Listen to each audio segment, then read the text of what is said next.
Good morning to everybody and welcome to our new episode of Itanong Mo kay Sir Pat.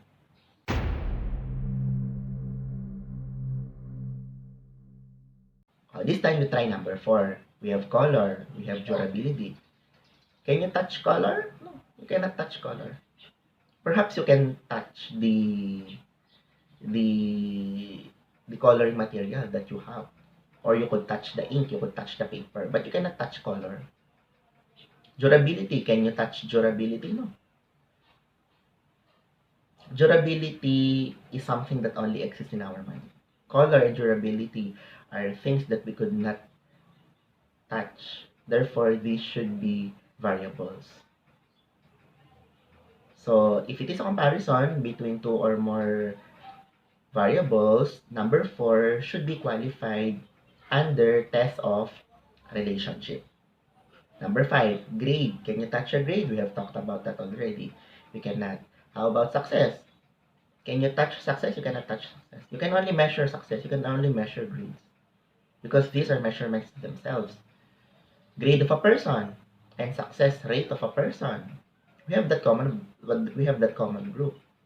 That group where we had their grades and that same group where we measured their success. Therefore, in this fifth example, we are talking about comparing two variables of a common group. Therefore, this again should need test of relationship. We have here our last item. You must be able to get this already correctly. Scores of graduates and non-graduates. We have scores. Can you touch scores? You cannot touch scores because score is only a measure. Therefore, score should be a variable. Graduates. Can you touch graduates? Yes, because they are people. You can touch graduates. How about non-graduates? Can you touch non-graduates? Yes, you can touch non-graduates. Therefore, in this kind of example, we are pertaining to comparisons between graduates and non-graduates, who to it are groups, two groups, and the common variable that we are testing are their scores. So in this kind of example, we are pertaining to a test of difference. I hope those could clarify or provide enlightenment to us at least so that we could be able to identify whether our questions posited in our statement of the problem would propose test of relationship or test of difference. The key is, first thing first, you must be able to identify comparisons. You must be able to identify comparisons. And then after identifying which among your questions, if there are, possess comparisons, it is very critical for you to identify if it is a test of relationship or a test of difference.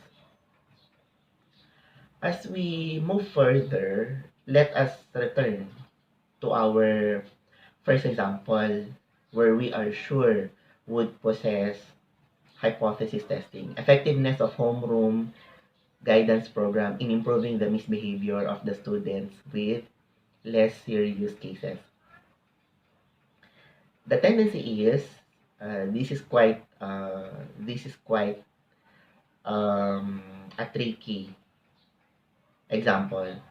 But whenever we are talking about effectiveness, remember that whenever we are talking about effectiveness, this is limited to test of difference. Effectiveness is a test of difference. So you should not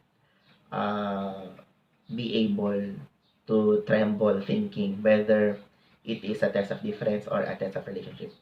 We have identified already the key terms so that you should be able to identify whether it is whether it would require hypothesis testing or not. We have identified already here on its first word in our title, effectiveness. It's one of our key lists. Therefore, it should require hypothesis testing.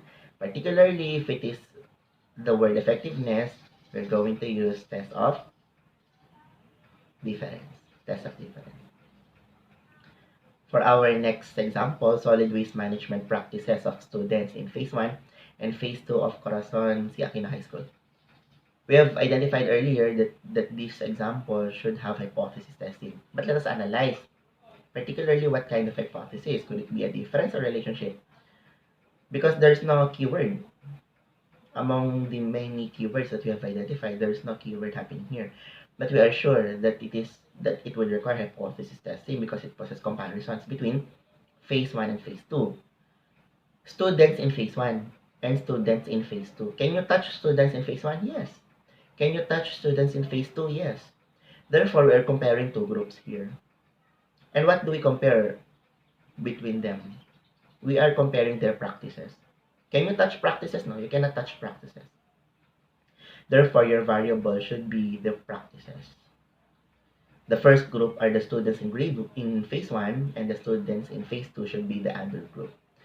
Therefore, since we are comparing two or more groups of common variable, it is an example of a test of difference. A test of difference.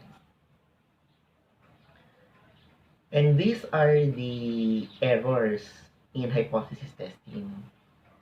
How could we be able to commit errors in hypothesis testing that we do not want? We have type 1 error and type 2 error. There's no such thing as type 3, type 4, type 5. There's no such thing as that. Type 1 error is committed whenever you are rejecting the hypothesis while it is true. Particularly HO or the null hypothesis. You reject null hypothesis while it is true. While that is an error. Because if it is true, you're not supposed to reject it. If it is true, you're not supposed to reject it. You're supposed to accept it because if it is true. Therefore, when you reject HO while it is true, you are committing the type 1 error. On the other hand, type 2 error is committed when you accept HO while it is false. Why is it an error? Because it is false. It is false and then you accepted it. That is wrong. You accept false? You should not do that. If it is false, you must be able to reject it. But you accepted it. Therefore, whenever you accept HO, if it is false, therefore you are committing type 2 error. I hope there would be no time that we would commit any of these errors. I hope we could not commit any of these errors because who would want to commit errors? Nobody. We are discussing this so that in the long run, you would not be able to experience or you would not be able to encounter these kinds of errors. Or on the other hand, whenever you are reading a particular research paper, you could identify in that particular paper if type 1 or type 2 errors are committed. And lastly, here's how we interpret hypothesis testing. In the beginning, we have identified our title and SOP, questions posited in our SOP, statement of the problem, and we have identified whether hypothesis testing is needed or not. And then after such thing, we have identified if it is a test of relationship, test of difference. We have gathered our data, conducted computations, statistical computations, and then we have reached decision making. When it comes to decision making, it could be accept HO or reject HO. Why do we accept or why do we reject HO? Because remember that HO or hypotheses are only tentative answers. They are tentative answers posited at the beginning of our research paper. That at the end of our paper, our objective is to determine whether we're going to accept that tentative answer or to reject that tentative answer. To enable for us to determine if we are going to accept or to reject it, that's a different discussion. But this time, assuming that the decision is to accept HO, what would be your interpretation? The interpretation would be there is no significant difference or there would be no significant relationship, blah, blah, blah. On the other hand, if it is the rejection of the null hypothesis, the interpretation should be there is a significant difference or there is a significant relationship, blah, blah, blah. Let us take a look at this one. Accept HO, accept. You see that acceptance is a positive word. Acceptance is a positive word. And then the interpretation is negative. There is no. How is that? On the other hand, we have reject. Rejection is a negative word. and yet the interpretation is positive. There is a significant difference, or there is a significant relation. How is that? That is correct. There's no something fishy going on here. Let us analyze. Assuming, let us analyze. Let's go back to accept HO. Remember that acceptance is a positive word. Acceptance is a positive word. HO is null hypothesis. Remember, it is null. Therefore, it's a negatively stated tentative answer. Therefore, HO should be negative. Acceptance is a positive word. HO is a negative statement. In mathematics, positive times negative is negative. Therefore, the interpretation should be negative. There is no significant difference, or there is no significant relationship. On the other hand, reject HO. Remember that rejection is a negative word. HO is a negative statement.